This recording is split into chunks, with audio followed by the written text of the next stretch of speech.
Lembaga pendidikan saat ini dibuat bingung. Di satu sisi ada aturan yang melegalkan pungutan, namun di sisi lain ada perpres yang melarang pungli.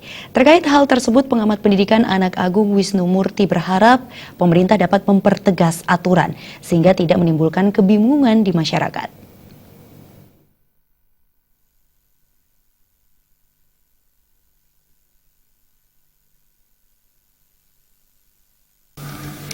Lembaga pendidikan kini bisa bernapas lega pasca dikeluarkannya aturan Mendikbud RI yang memperbolehkan sekolah menarik pungutan.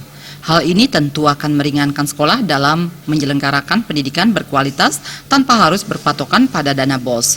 Akibatnya, ada sejumlah sekolah yang mengikuti aturan Mendikbud, yakni melakukan pungutan yang ditentukan berdasarkan komite gotong royong, dan ada pula yang tidak melakukan pungutan. Pengamat pendidikan Anak Agung Wisnu Murti mengatakan, terkait aturan tersebut pemerintah harus tegas. Aturan itu untuk siapa dan kapan. Pendidikan adalah hak setiap warga negara dan merupakan kewajiban negara untuk mencerdaskan kehidupan bangsa. Dalam pendidikan tentu harus dikeluarkan banyak biaya.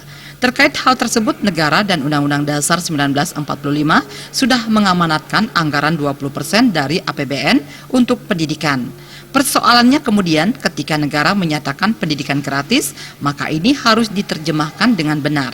Karena dalam penyelenggaraan pendidikan tidak hanya diselenggarakan oleh pemerintah, tetapi juga swasta sebagai badan penyelenggara pendidikan yang juga ikut mencerdaskan bangsa.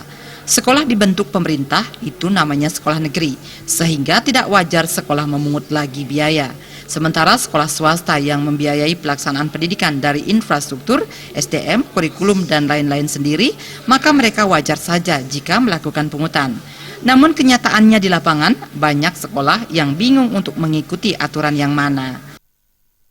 Nah, persoalannya kemudian ketika pemerintah sudah menyatakan pendidikan gratis, maka ini juga harus diterjemahkan yang dimaksud gratis itu apa.